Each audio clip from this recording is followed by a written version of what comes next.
എന്നാലും ഇടയ്ക്കിടയ്ക്ക് കളിയാക്കാറുണ്ട്. ഉണ്ട്. കുറച്ച് ചേട്ടൻ ചെമ്മയിലും ഉണ്ട്. അടി കൂടാറുണ്ട് രണ്ടെണ്ണം. തർക്കങ്ങളുണ്ട് അങ്ങോട്ടും ഇങ്ങോട്ടും. അടിയും കൈ വെക്കുന്ന പരിപാടി അങ്ങനൊന്നുമില്ല. ചുമ്മാ അങ്ങോട്ടും ഇങ്ങോട്ടുള്ള അത്.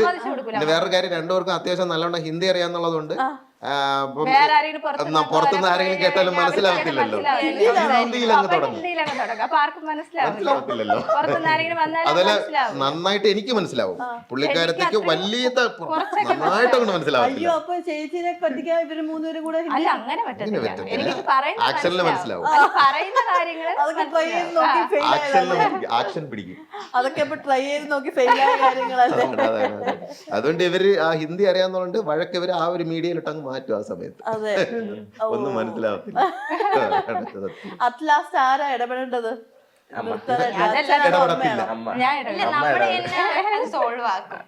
ഇടയ്ക്ക് ഞാൻ ചെന്ന് വലിയ ഇതായപ്പോഴും പിന്നെ ഞാൻ ചെന്ന് രണ്ടുപേരും എന്നാലും ഈ ഒച്ചത്തില് സംസാരിക്കപ്പോഴേ അപ്പൊ ഞാൻ വഴക്ക് പറയും.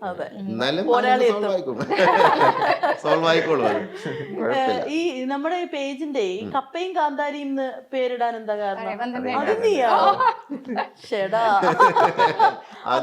അങ്ങനെ ഒരു പേരിടാൻ ഇങ്ങനെ നമ്മളെല്ലാരും കൂടെ ഇങ്ങനെ ഡിസ്കസ് ചെയ്യായിരുന്നു ഏത് പേര് വേണം. ഉപ്പും മുളകും അങ്ങനെ ഒരു കോംബോ രീതി പിടിക്കാന്ന് പറഞ്ഞ് ഇട്ട് കൊടുത്തു. കപ്പ ഉണ്ടെങ്കിൽ